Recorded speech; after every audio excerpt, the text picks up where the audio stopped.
প্রিয় শিক্ষার্থীবৃন্দ, BBA honours accounting second year, তোমাদের আমি পড়াচ্ছিলাম ক্যাশ ফ্লো স্টেটমেন্ট। গত ক্লাসে আমি আলোচনা করেছি ইনডাইরেক্ট মেথডে অপারেটিং অ্যাক্টিভিটিস থেকে কিভাবে net income provided or use বের করা হয়। আজকে আমি ইনডাইরেক্ট মেথডে তোমাদের টেবিল 2 অর্থাৎ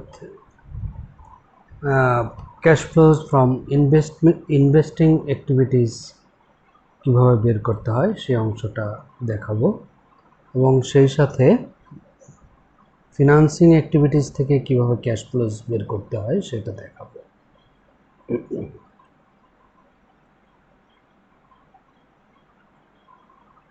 এখানে ইনভেস্টিং অ্যাক্টিভিটিস থেকে ক্যাশ ফ্লো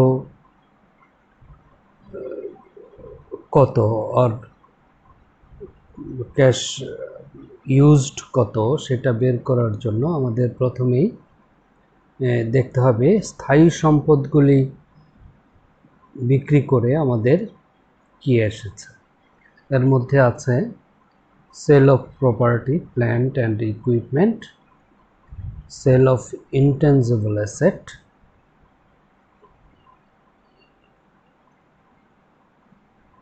তারপর sale of long term investment in stock and bond, collection of principal on loan made to other entities, purchase of property, plant।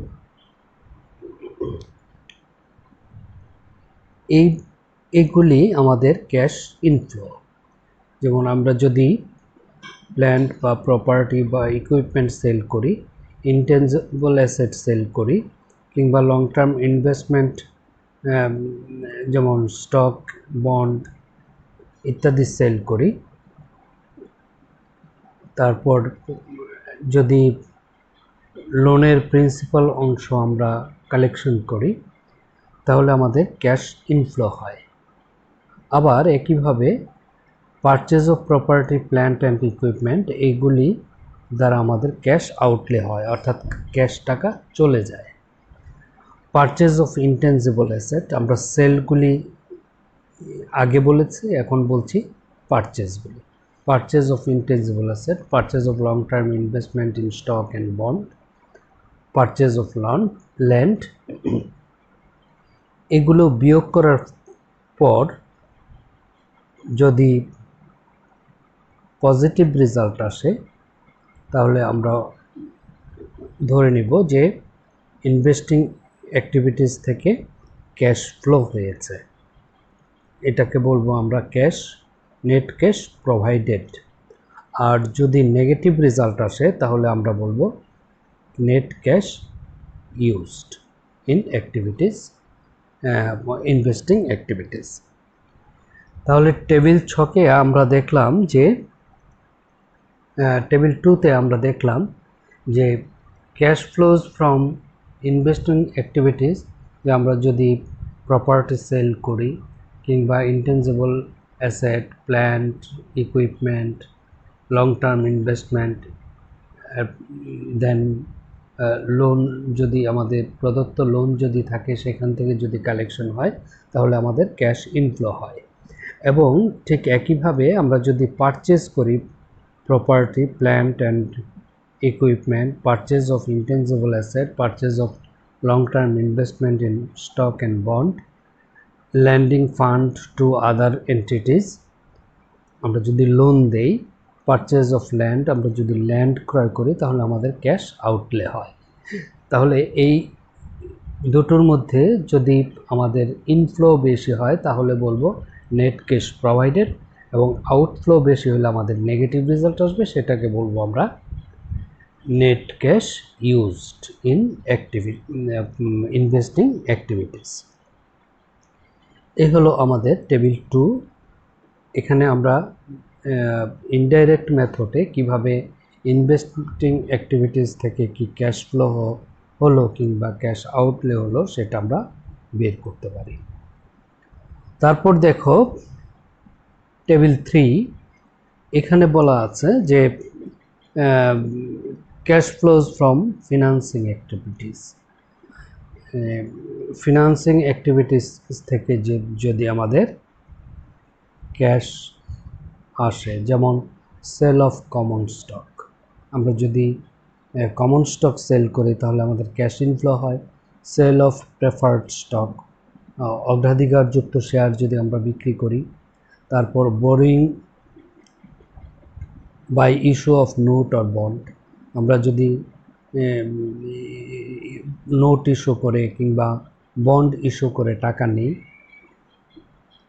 তাহলে আমাদের ক্যাশ ফ্লো হবে, ক্যাশ ইনফ্লো হবে।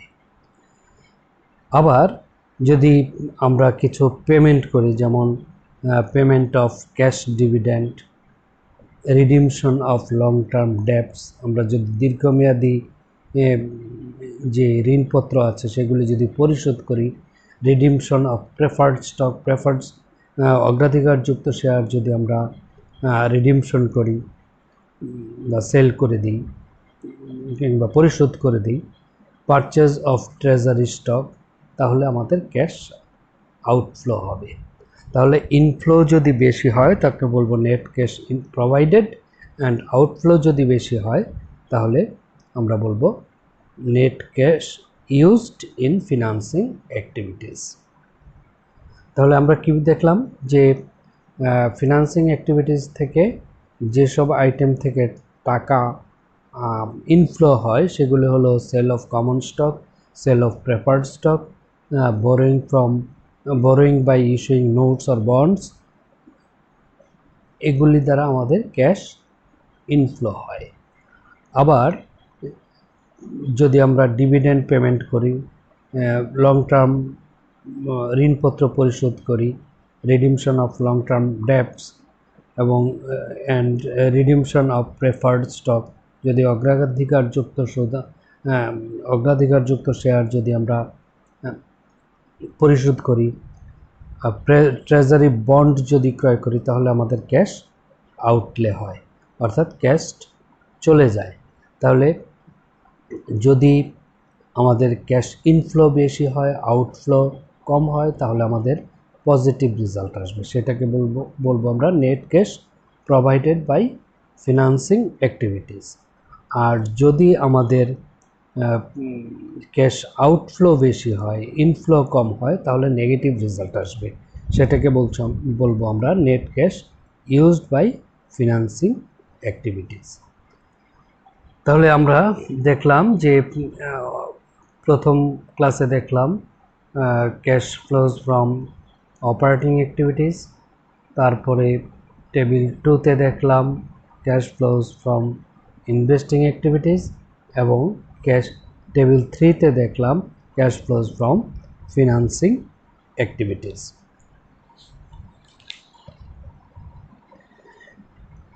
এরপরে আমরা এই টোটালটাকে নিয়ে, অর্থাৎ আমরা যে বিগত 3টা ছক করেছি সেই ছক ধরে আমরা ইনডাইরেক্ট মেথডে কিভাবে একটা ক্যাশ ফ্লো স্টেটমেন্ট তৈরি করব সেটা আমরা টেবিল 4-এ দেখিয়েছি। দেখো নেট ইনকাম প্রথমেই আছে, cash flows from operating activities, cash flows from operating activities net income.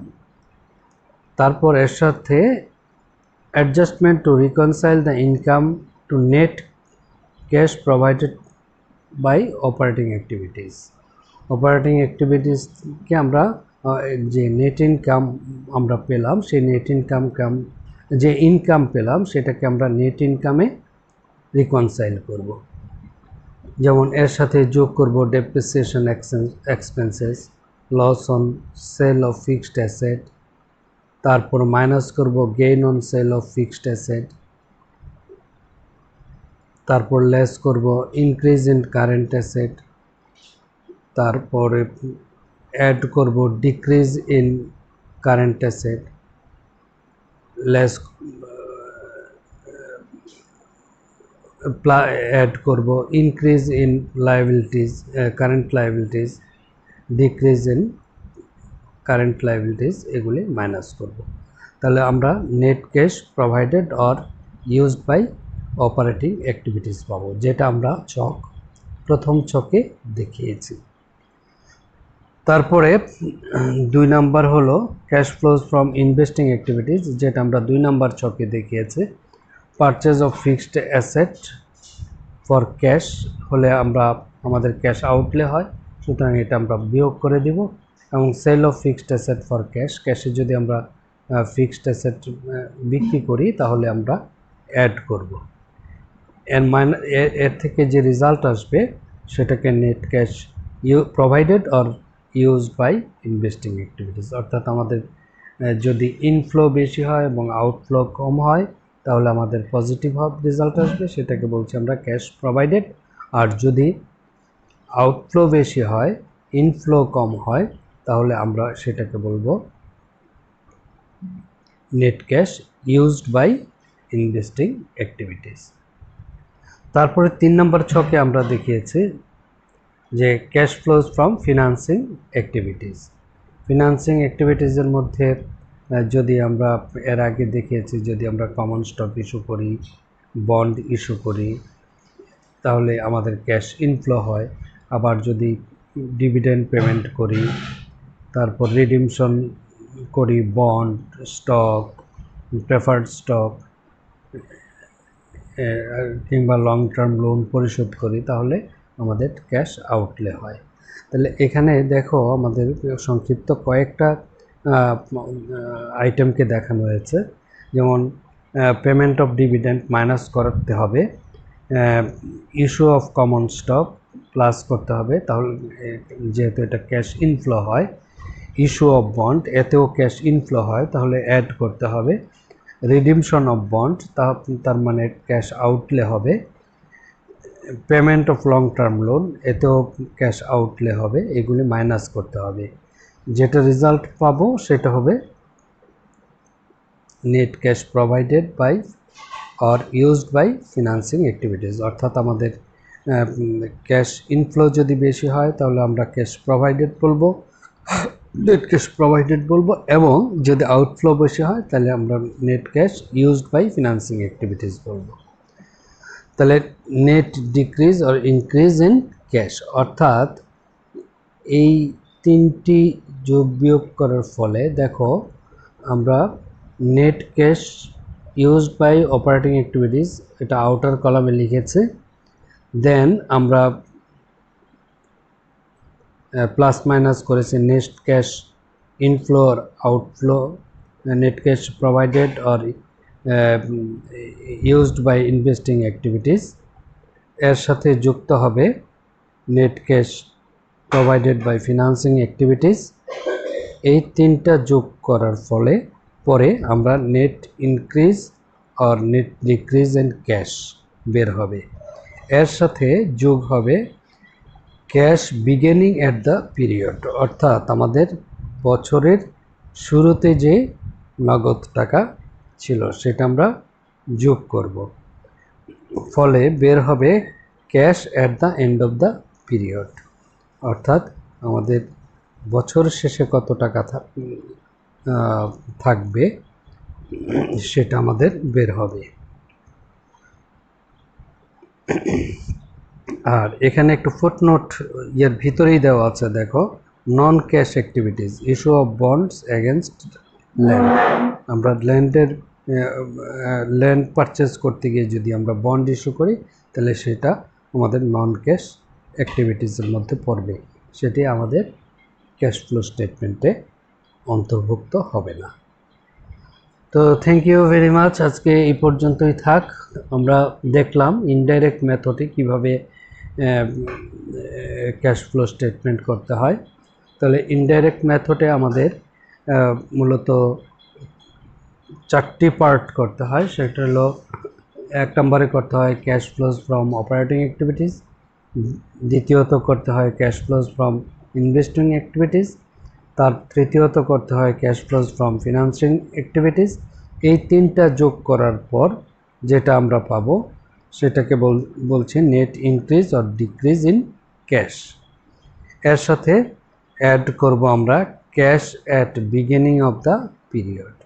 আমরা আমাদের বছরের প্রথম যে ক্যাশ ছিল সেটা যোগ করলে আমরা পাবো cash at the end of the period. আমরা বছর শেষে কত টাকা আমাদের হাতে আছে সেটা আমরা পেয়ে যাব। এটি ছিল আমাদের ইনডাইরেক্ট মেথডে ক্যাশ ফ্লো স্টেটমেন্ট। তোমরা এই তিনটা ছক, আজকে আমি 2, 3 এবং 4 এই তিনটা ছক দেখিয়েছি। এই তিনটা ছক তোমরা ভালো করে বাসায় আরেকবার দেখবে এবং এটাকে বুঝে নেওয়ার চেষ্টা করবে। আশা করি তোমরা বুঝতে পেরেছো। তো আজকে এই পর্যন্তই থাক, দেখা হবে নেক্সট ভার্চুয়াল ক্লাসে, কথা হবে। সে পর্যন্ত তোমরা ভালো থাকো, সুস্থ থাকো। আল্লাহ হাফেজ।